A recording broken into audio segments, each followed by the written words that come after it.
It only depends on you whether or not you want to accept it. And what Isaac had done, he had acted in fear. Abimelech told him, said, look, just separate yourself from us, all right? Just back off. Because we realize, even if you don't, we realize just how big a problem this could have been. Even if you don't understand it, we do.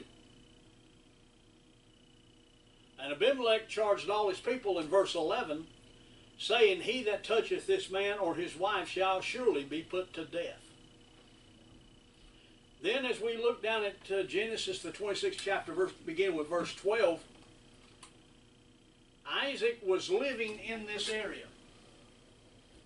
He was living right in this area, right around Gerar. And he sowed crops in that land, in verse 12. And received in the same year 100-fold, and the Lord blessed him. And the man waxed great, and went forward, and grew until he became very great. For he had possession of flocks, and possessions of herds, and great store of servants. God began to bless Isaac, like he told him that he would. He told him that with blessing I will bless thee. With your children are going to be like the stars of the sky, and about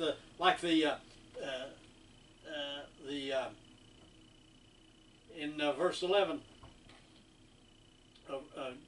Verse 4, I will make thy seed to multiply as the stars of the heaven, and will give unto thy seed all these countries, and in thy seed shall all the nations of the earth be blessed.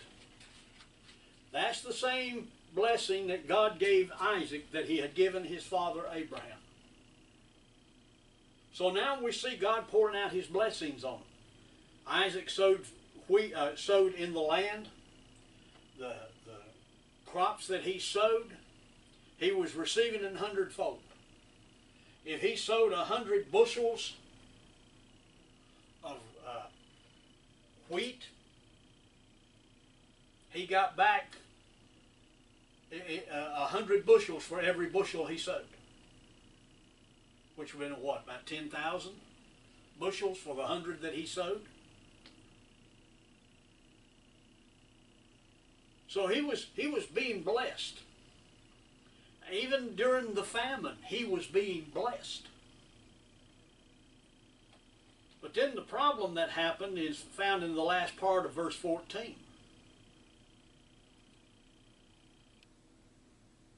And the Philistines envied him. Anytime we begin to do something for the Lord, we're going to have problems. There's going to be situations that arise. There are going to be people that do not want to see us prosper. As a Christian, there are those who will hold it against you because you are a Christian. Jesus said in John the 15th chapter, verses 18 and 19, if the world hates you, you know that it hated me before it hated you. If you were of the world would love his own.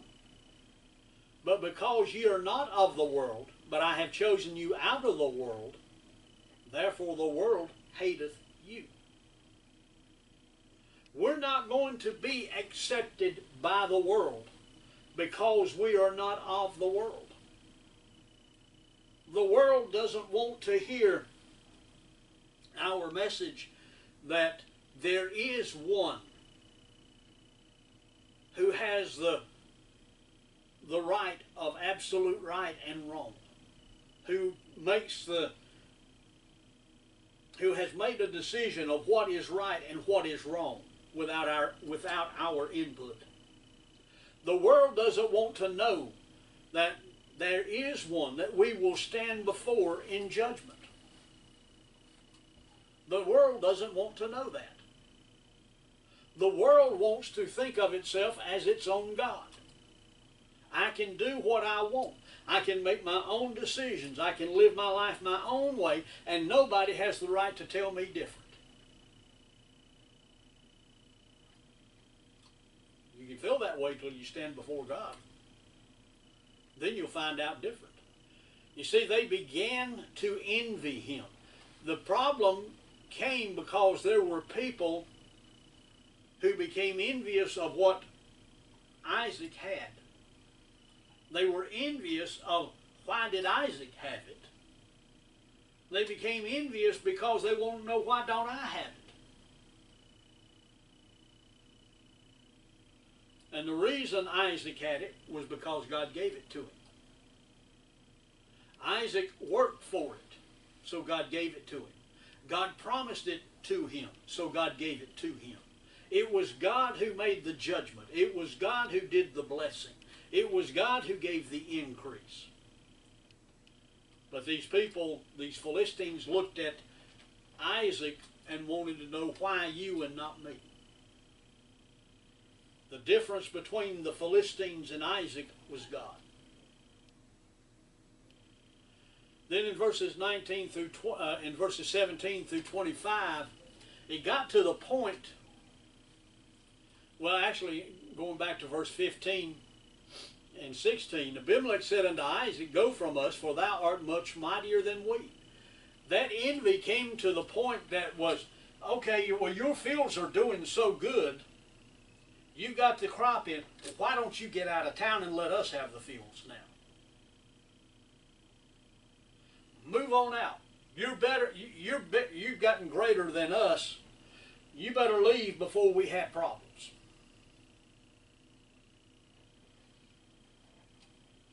So verse 17, Isaac departed thence and pitched his tent in the valley of Gerar and dwelt there. Now Gerar is here, as I've already said. You can't see it, but if I pull the map up, Gerar is right in this area. You see these lines here? Those indicate tall ridges. Not really mountains, but tall ridges. And between those ridges are valleys. And one of those was known as the Valley of Gerar. Those valleys also had good grazing. They had good land. So Isaac said, okay, that's the way you feel. I'm not going to cause any problems. He took his possessions and left. Then he went into the Valley of Gerar. When he got there, one of the first things he did was to build a well. People from Gerar came and took the well and said, no, no, no, this is our well. I don't know where you came from, but this is ours. So he went a little bit farther and dug another well. They did exactly the same thing. They took it away from him. The reason they were taking it away from him is because, like I said, the land itself is fertile if it has the water. If you're going to use it to graze herds of cattle and sheep, you need to have access to water. So here, he's leaving from around this city, going up into one of these valleys, and the father, as he leaves the town, they're following him.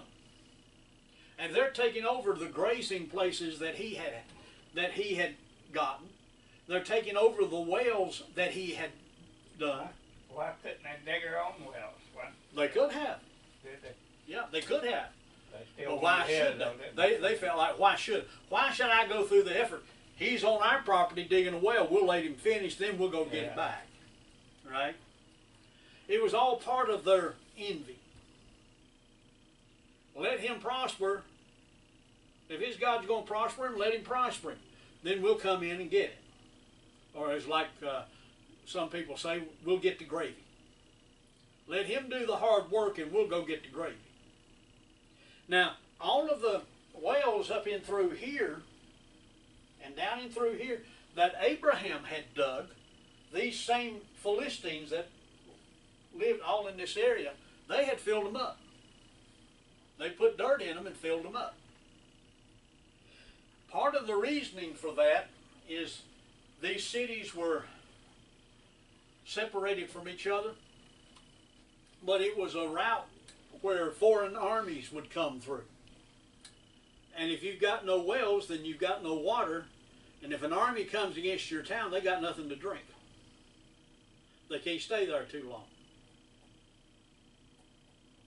Part of it is to keep other people out, away from the grazing. They can take their herds out, let them graze on this land, bring them back to the wells they already have, and then give them water. So it was a way of controlling who is able to live around them. We have basically the same thing, we just call it zoning restrictions. You know, in this area in the town, you can only build houses for single families.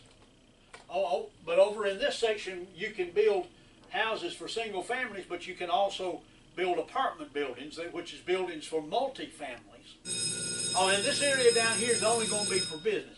Zoning restrictions. It's basically the same thing. That was their way of making zoning restrictions. Now, when that happened, it happened 3 times. And the last time, none of them from Gerar showed up. So, it was close to Beersheba, which is right here. That was a place where Abraham had built an altar and sacrificed to the Lord. It was a place where Isaac left Gerar, headed for Egypt, and got turned around and come back. And he come back up through there, went back to Gerar. When he come back out, he went back to Beersheba. And there he dug a well. And there he began to grow. He grew crops. He grew his herds. And he built an altar there and called upon the name of the Lord and pitched his tent there. And there Isaac's servants digged a well. John the 15th chapter, verses 20 and 21. Remember the word that I said unto you, the servant is not greater than his Lord. If they have persecuted you, he left Gerar because they envied him. They hated him. But now they're beginning to persecute him. Everywhere he goes, they're following him, persecuting him. Jesus said, remember the word that I said unto you, the servant is not greater than his Lord. If they have persecuted me, they will also persecute you.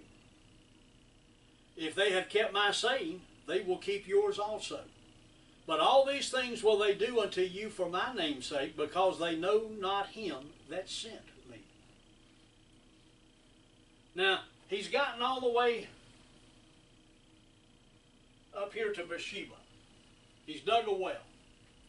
Things are going along fine. Then who shows up? Ahimelech. Ahimelech went to him for Gerar in verse 26. And Ahuzath, one of his friends, and Pichol, the chief captain of his army. And Isaac said unto them, wherefore come ye to me, saying ye hate me, and have sent me away from you? And they said, we saw certainly that the Lord was with thee, and we said, let there be now an oath betwixt us, even betwixt us and thee, and let us make a covenant with thee, that thou wilt do us no harm. You see, Gerar was staying about the same. Isaac was getting bigger and bigger and bigger. Gerar, while it had extended its reach out to the wells that he had dug, still hadn't grown that much. But Isaac was still prospering because of the blessings of God on his life and on his property. He's getting richer and richer. And remember also what his daddy did. A few lessons ago, we looked at how Abraham had taken 325 men and chased down the armies, or the army of 2 kings that had destroyed the armies of 4 cities. So now Isaac is his main inheritor. He's got a lot of those same 325 guys. A lot of them know the same things that that they have been trained by those that were with Abraham. Let me put it that way. So now Gerar is looking at it and said, well, now if he's getting so much richer, he can add people to those, and he'll have more fighting men than we will. So he's becoming greater than we did. So now we're going to make a treaty with him. And they say in verse 29 that thou wilt do us no hurt, as we have not touched thee, and as we have done nothing unto thee, as we have done unto thee nothing but good, and have sent thee away in peace. Thou art now the blessed of the Lord. That's not really true. They envied him, so they pushed him out of the city. And then they took all the wells that he had dug away from him, and the grazing pasture around those wells, they had taken those away from him. But they're saying, well, we pushed you out in peace. We didn't really fight with you. So let's, we should be friends now. So that brings up the point about Isaac being a peacemaker. If you were in this situation, what do you think you would have done? The same people that pushed you out of their city, that pushed you off the land where you had dug the wells, are now coming to you and saying, let's be friends. What would you have told them?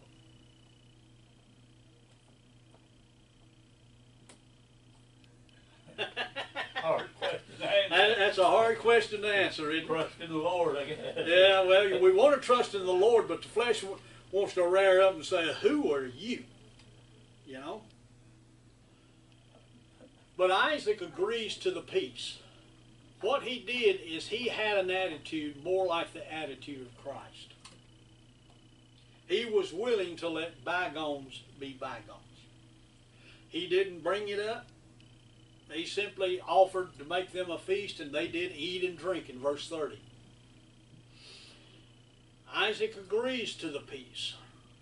Proverbs 16:7, when a man's ways please the Lord, he maketh even his enemies to be at peace with him. And then in verses 32 and 33, it came to pass on the same day that Isaac's servants came and told him concerning the well which they had digged, and said unto him, we have found water. And he called the name of it Sheba. Therefore the name of the city is Beersheba until this day. Now he had gone out, he'd already lost 2 wells. He's in another area. They come out and say, okay, we've taken 2 wells away from you, let's be friends now. So he agrees to the peace treaty, and lo and behold, where he's at now, he gets another well. And it's now his. Luke 6:35. Jesus said, but love ye your enemies, and do good and lend, hoping for nothing again. And your reward shall be great, and ye shall be the children of the highest. For he is kind unto the unthankful and to the evil. In other words, what was the promise that God had made to Isaac and to Abraham? That they would inherit the land, right? Where were the Philistines living? On the land that God had given to Abraham and Isaac. So in other words, Isaac was looking at them not as owning this land, but that land was part of his promise yet to be received, and they were just squatters. And so he was lending them a place to live. He was lending them the water to use. He was allowing them to use what God had given him. And all of it simply so he could live peaceably with them. Going down to the New Testament, into the New Testament, Romans the 12th chapter, verses 17 and 18, recompense to no man evil for evil. They had done him wrong. But rather than do wrong back to them, they had treated him like trash. Instead of treating them like trash, he makes a peace treaty. Recompense to no man evil for evil. Provide things honest in the sight of all men. If it be possible, as much as lieth in you, live peaceably with all men. That was what Isaac was trying to do. He was trying to live peaceably. Luke 6:35, 1 Peter 2, verses 21 through 23. For even hereunto were ye called, because Christ also suffered for us, leaving us an example that ye should follow in his steps. What do you think the example of Christ was? We can say it was, he went about doing good. We can look at, he did miracles. He was just and upright before God. But Peter said, leaving us an example that ye should follow his steps, who did no sin. Neither was guile found in his mouth. He did what was right, and he didn't trick anybody. He didn't deceive. Who, when he was reviled not again.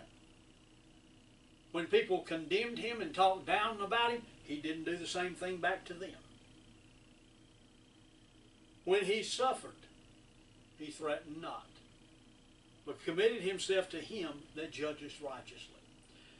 Isaac is a great example of our day-to-day Christian life. He treated Ahimelech and the people of Gerar as though they had never done him any wrong. He worked with them. He kept the peace with them. He did all he could to live peaceably with them. And at the same time, he was still keeping the promises and the commandments that God had given him. Is that not a good example for our own Christian life? To live peaceably with those as well as we can, yet at the same time do what we know God wants us to do. We have a purpose in our Christian lives to be a witness to a lost and dying world. Isaac had promises from God, just like we have promises from God. Isaac was a witness to Ahimelech that he was different from Ahimelech and his people. We have promises from God. And the way we live our lives is to show that we are different from the people who do not have God in their lives. Peter goes in another place and says that we are to live in such a way that we might be ready for an answer to those who have who question us about the hope that is within us. We're to live our lives in such a way that we can be an example to others of God's love, God's mercy, God's goodness, God's faithfulness. And that's what Isaac did. It wasn't spectacular. It wasn't the type thing that, caused the world to look at him in awe. He just simply went about his day-to-day business living for God. Just like we are to go about our day-by-day business living for God and be an example to others of what God can do for them. I'm going to close it right here with the words my daddy used to say, if you keep your soul upon the altar and keep looking up, because Jesus is coming soon.